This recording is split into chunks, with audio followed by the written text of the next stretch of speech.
بسم اللہ الرحمن الرحیم. السلام علیکم. اوکارا کے عوام نعرے پھٹو. ساتھیوں، ہمیں ایک ہفتہ سے 7 دن کا عوامی مارچ چل رہا ہے. 7 دن سے ہم سڑکوں پہ نکلے ہیں. 27 فروری کو ہم مزار قائد سے نکلے. سندھ سے ہوتے ہوئے ہم رحیم یار خان میں پہنچے. رحیم یار خان سے ملتان، اور ملتان کے بعد کل رات چچاوطنی سے ہوتے ہوئے ہم رات 12 بجے ساہیوال پہنچے تھے. اور جگہ جگہ ہمارا عوامی مارچ کا شاندار استقبال ہوا. عوامی مارچ کا ہدایت کرتے ہوئے بڑے تعداد میں ہمارا استقبال بھی کیے ہیں اور ہمارا قافلہ کا حصہ بھی بنا ہے. یہ تاریخی قافلہ ہے. یہ کلومیٹر دور تک کا قافلہ ہے. پورا پاکستان ہمارا قافلہ کا حصہ بن رہا ہے. اب ہم اوکارا کے عوام کو دعوت دے رہے ہیں کہ وہ بھی ہمارا قافلہ کا حصہ بنے. ہم اس سلیکٹڈ، نالائق، نااہل، ناجائز وزیر اعظم کے خلاف احتجاج کر رہے ہیں. ہمارا احتجاج دہشت گردی کے خلاف ہے، انتہا پسندی کے خلاف ہے، جو اس نالائق وزیر اعظم کی وجہ سے، اسی بزدلی کی وجہ سے پھر سے دہشت گردی کی آگ جو ہے. پہلے 2 دن پہلے بلوچستان میں بم دھماکہ ہوا. کل پشاور میں جمعہ نماز کے وقت بم دھماکہ ہوا. پاکستان پیپلز پارٹی نے ہمیشہ ان دہشت گردوں کا مقابلہ کیا، ہمیشہ ان انتہا پسندوں کا مقابلہ کیا. انشاءاللہ تعالی ہم آگے جا کے بھی کریں گے.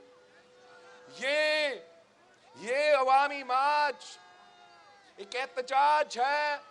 ہم احتجاج کر رہے ہیں اس حکومت کی آمرانہ طریقہ کار پہ، غیر جمہوری طریقہ کار پہ، اس کے جو حملے کیے گئے آپ کے ووٹ پہ، جمہوریت پہ، بھٹو شہید کا دیا ہوا جمہوری آئین پہ. ہم اس کے خلاف احتجاج کر رہے ہیں. اس کا جو معیشت کی پالیسیز ہے، اس کی وجہ سے جو معاشی بحران پیدا کیا گیا ہے، ہم اس کے خلاف احتجاج کر رہے ہیں. ہم مہنگائی، بے روزگاری اور بڑھتی ہوئی غربت کے خلاف احتجاج کر رہے ہیں. اس کی ناکامی کی وجہ سے، اس کی نالائکی کی وجہ سے آپ سب مشکل میں ہیں. اس ملک کا ہر طبقہ مشکل میں ہے. اس نے عام آدمی کا جینا حرام کر دیا ہے. اب جس سے بھی پوچھے وہ پریشان ہے. اوکارا کے عوام، ہمارا جو ذرائع معیشت ہے، یہاں کی معیشت اس سے جڑی ہوئی ہے. ہمارا پیپلز پارٹی کا کہنا ہے، پیپلز پارٹی کا ماننا ہے کہ کسان خوشحال تو ملک خوشحال.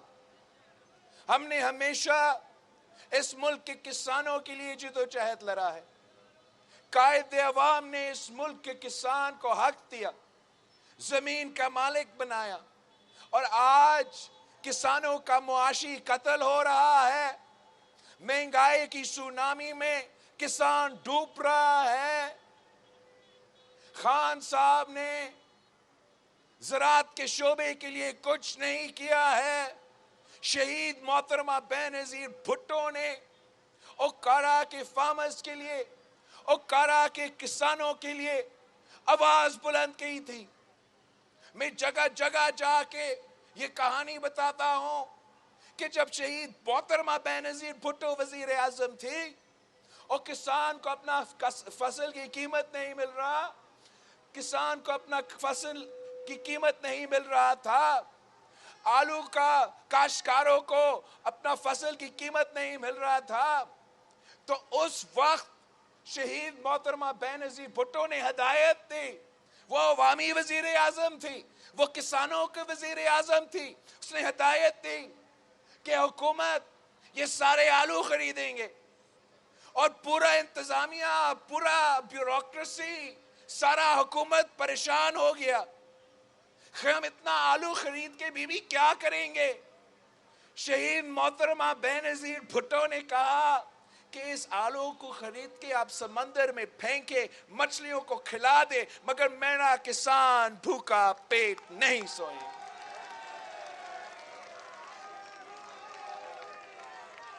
اب ہمارا کسان کٹارے میں کھڑے ہو کے دھکے کھا رہے ہیں ایک ایک کھاد کی بوری کے لیے.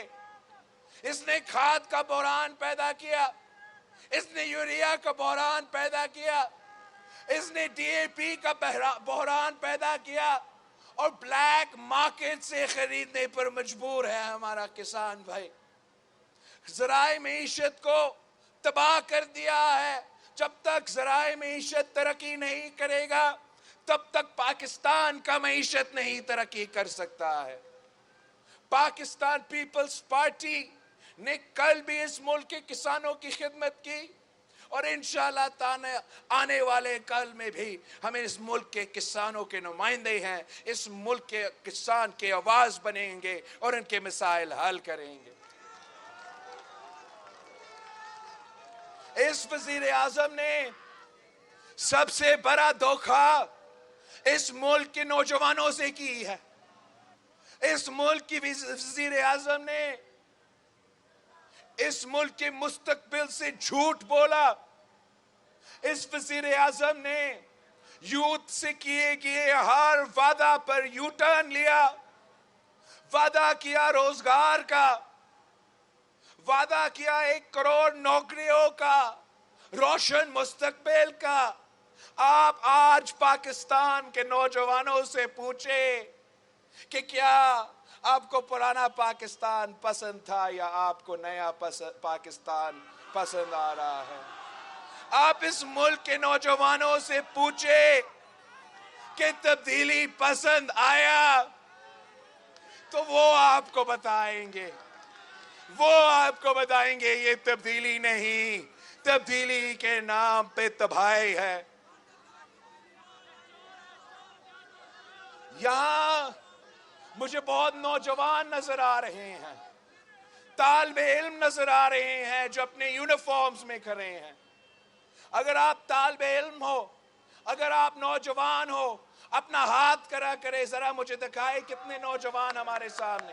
سارے نوجوان ہیں. میں اپنے نوجوانوں کے لیے، خاص طور پہ وہ نوجوان جو طالب علم ہیں، جو یہاں موجود ہیں، آپ کے لیے ایک پیغام ہے.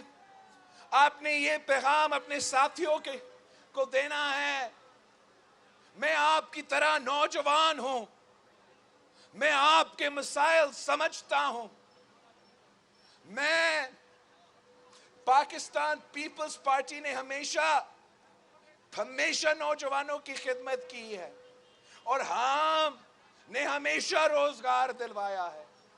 جتنے اس ملک میں یونیورسٹیز بنے ہیں، جس صوبہ میں، آپ پنجاب کو اٹھا کے دیکھیں، پختونخوا اٹھا کے دیکھیں، آزاد کشمیر کو دیکھیں، سندھ کو دیکھیں، جتنے یونیورسٹیز ہیں سب سے زیادہ تعداد میں پاکستان پیپلز پارٹی نے ان کا بنیاد لگائی. اور ہمارے آج کے طالب علم آزاد بھی نہیں ہے، وہ اپنے جمہوری حق سے محروم ہے۔ اس ملک کے طالب علموں نے اس ملک کی تاریخ میں بڑے بڑے تحریکیں چلائی ہے، ہر آمر کے سامنے ڈٹ کے مقابلہ کیا۔ اگر ایوب کے آمریت کے خلاف تحریک چلا، اگر یحییٰ خان کی آمریت کے خلاف تحریک چلا، تو اس ملک کے نوجوانوں نے اس تحریک کا صف اول کا کردار ادا کیا۔ اگر عامر ضیاء الحق کے خلاف تحریک چلا تو صف اول کا کردار نوجوان نے ادا کیا، صف اول کا کردار طالب علموں نے ادا کیا۔ یہی تو وجہ ہے کہ ضیاء الحق اور ضیاء الحق کے باقیات نے آپ سے، طالب علموں سے یونین سازی کا حق چھینا، آپ کی آواز دبانے کی کوشش کی، آپ کو سیاست سے الگ رکھا۔ اور جب نوجوانوں کو سیاست سے الگ رکھا گیا تو ہمارا پورا ملک کی سیاست پہ فرق پڑا۔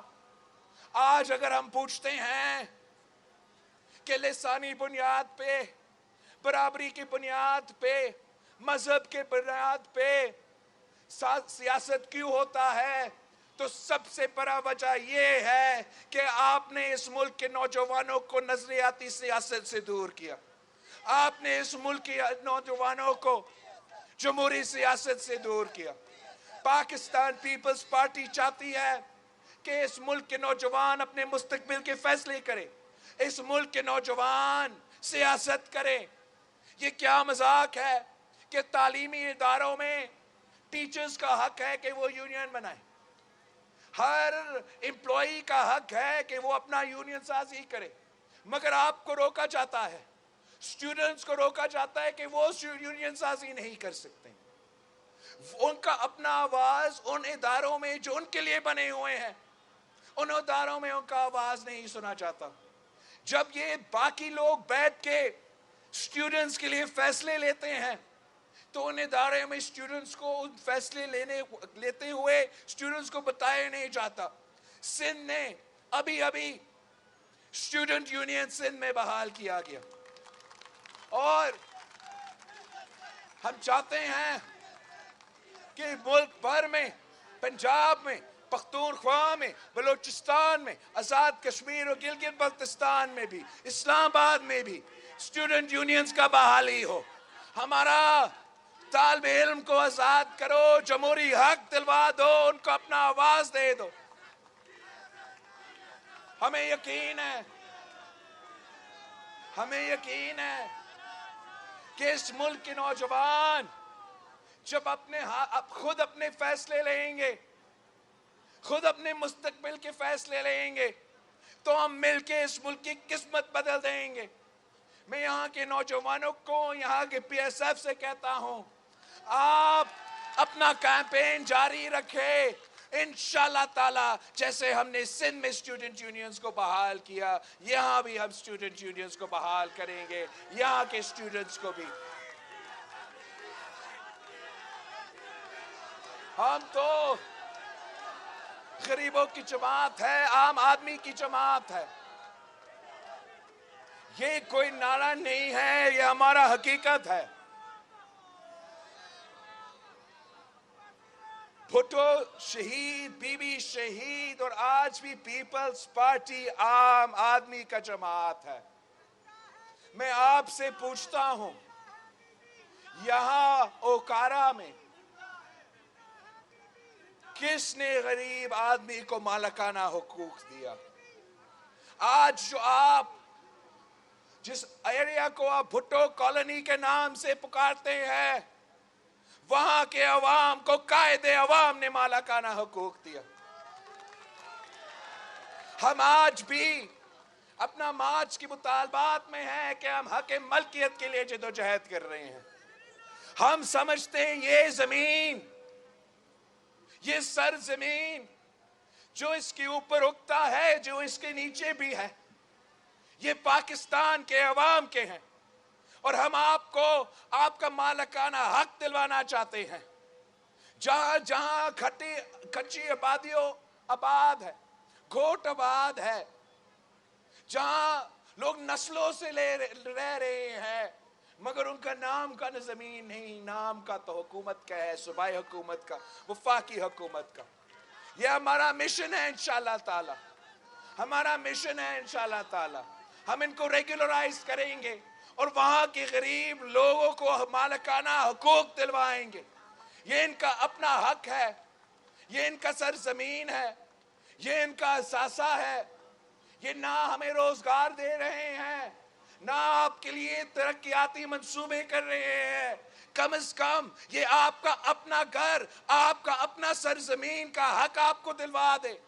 یہ ایک اثاثہ بن جاتا ہے, یہ اثاثہ بن جاتا ہے اور عام آدمی کا اثاثہ بن جاتا ہے. فوری طور پہ آپ کی معیشت میں اضافہ ہوتا ہے, بہتری آتا ہے. فائنینشلی طور پہ آپ کو ایک مدد ملتا ہے. پھر اس آدمی کا, اس خاندان کا مرضی ہو جاتا ہے کہ وہ کیا کرنا چاہتے ہیں. وہ اس پراپرٹی کو اپنا خاندان میں رکھ کے آگے اپنے نسلوں کو دلوا سکتا ہے. وہ اگر بیچ کے اس پیسہ کو استعمال کر کے اپنے معاشی اور بزنس کے لیے. ہمارا یہ مشن ہے اور انشاءاللہ تعالی ہم اس میں بھی مکمل اس میں بھی کامیاب ہوں گے. اس لیے ہم ہمیشہ اس قسم کا کام کرتے ہیں. آج بھی عمران گھر بنانے کی بات کر رہا ہے. ہم تو 5 مرحلہ اسکیم, اس پنجاب کے عوام کو 5 مرحلہ اسکیم ہم نے 1970s میں دیا. اس پنجاب کے عوام کو ہم نے 1990s میں 7 مرحلہ اسکیم شہید محترمہ بے نظیر بھٹو نے دلوائی تھی. اب تو 2022 ہے, جس بندہ نے 50 گھر کا وعدہ کیا اس نے سرکارہ میں ایک گھر بھی نہیں بنا سکا. الٹا جس کے پاس چھت موجود تھا اس نے تو غریبوں کے سر سے چھت چھینا ہے. آپ کا گھر ریگولرائز نہیں ہوا مگر بنی گالا مفت میں ریگولرائز ہو گیا. پہلا کام جو اس نے کیا حکومت میں آتے ہوئے, اپنا گھر بچا دیا, غریب کا گھر چھین لیا. آج تک اگر اس ملک کے غریب ترین عورتوں تک مالی مدد بے نظیر کارڈ کی صورت میں مل رہی ہے تو یہ پاکستان پیپلز پارٹی کی کارنامہ ہے. ہمارے جو سرکاری ملازمین ہیں, ہمارا پولیس ہو, ہمارا ٹیچرز ہو, ہمارا افواج ہو, جب پیپلز پارٹی حکومت میں تھی آپ ان سے پوچھے, اب تو معمولی اضافہ ہوتا ہے یا اضافہ ہوتا ہی نہیں ہے تنخواہ میں, پینشنز میں. آپ ان سے پوچھیں, جب 100% اضافہ ہوا تو صدر زرداری صدر تھا. جب تنخواہ میں 100% سے زیادہ اضافہ ہوا تو صدر زرداری صدر تھا. جب سپاہیوں کی تنخواہ میں 175% اضافہ ہوا تو صدر زرداری صدر تھا. یہ کام صرف اور صرف پیپلز پارٹی کر سکتی ہے. اس لیے ہمارا نعرہ تو قائد عوام نے ہمیں دیا تھا کہ مانگ رہا ہے ہر انسان, مانگ رہا ہے ہر انسان, اور اب تو چھین رہا ہے کپتان, چھین رہا ہے کپتان. مانگ رہا ہے ہر انسان, مانگ رہا ہے ہر انسان. نعرے بھٹو